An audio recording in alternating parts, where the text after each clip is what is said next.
അദാനി ഗ്രൂപ്പിലെ നിക്ഷേപം എന്ന വാഷിംഗ്ടൺ പോസ്റ്റ് വാർത്ത തള്ളി LIC. അടിസ്ഥാനരഹിതമായ ആരോപണങ്ങളാണ് ഇതെന്നും അദാനി ഗ്രൂപ്പിൽ പണം ഇറക്കാൻ മാർഗരേഖയില്ല എന്നും ലൈഫ് ഇൻഷുറൻസ് കോർപ്പറേഷൻ വ്യക്തമാക്കി. പി ബസന്ത് വിവരങ്ങളുമായിട്ടുണ്ട്. ബസന്ത്, എന്താണ് LICയുടെ വിശദീകരണം ഇക്കാര്യത്തിൽ? കഴിഞ്ഞ ദിവസം വാഷിംഗ്ടൺ പോസ്റ്റിലാണ് ഇത്തരത്തിലൊരു വാർത്ത വന്നത്. അതായത് അദാനി ഗ്രൂപ്പിൽ ഏകദേശം $3.9 ബില്യൺ നിക്ഷേപിക്കാൻ ലൈഫ് ഇൻഷുറൻസ് കോർപ്പറേഷന് സർക്കാർ നിർദ്ദേശം നൽകിയിട്ടുണ്ട് എന്നുള്ള തരത്തിൽ അതിനുവേണ്ടി ഒരു റോഡ് മാപ്പ് LIC തയ്യാറാക്കിയിട്ടുണ്ട് എന്നുള്ളതായിരുന്നു ആരോപണം. ഇതിപ്പോൾ LIC നിക്ഷേപിച്ചിരിക്കുകയാണ്. LIC നടത്തുന്ന നിക്ഷേപങ്ങളൊക്കെ തന്നെ വളരെ സ്വതന്ത്രവുമാണ്. അതിനു വേണ്ടിയുള്ള അവരുടെ സമിതി നൽകുന്ന നിർദ്ദേശങ്ങളും ശുപാർശയ്ക്ക് അനുസരിച്ചാണ് നിക്ഷേപങ്ങൾ.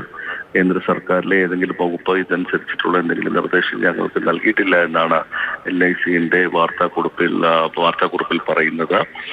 കഴിഞ്ഞ ദിവസം വാഷിംഗ്ടൺ പോസ്റ്റിന്റെ ആരോപണം നേരത്തെ രാഹുൽ ഗാന്ധി ഉന്നയിച്ചതുമാണ്. അതായത് LICയുടെ പണം, അതായത് നിക്ഷേപകരുടെ പണം, ഇന്ത്യയിലെ നികുതിദായകരുടെ പണം അദാനി ഗ്രൂപ്പിലേക്ക് വഴിതിരിച്ചു വിടുന്നു. വിദേശ ബാങ്കുകൾ പണം നൽകാൻ തയ്യാറാക്കുന്ന സാഹചര്യത്തിലാണ് LICയുടെ പണം ഇന്ത്യ കേന്ദ്ര സർക്കാർ നിർബന്ധിച്ച അദാനി ഗ്രൂപ്പിൽ നിക്ഷേപിക്കുന്നതെന്നായിരുന്നു കോൺഗ്രസിന്റെ ആരോപണം. ശരി. പി ബസന്താണ് ഡൽഹിയിൽ നിന്ന് വിവരങ്ങൾ നൽകിയത്.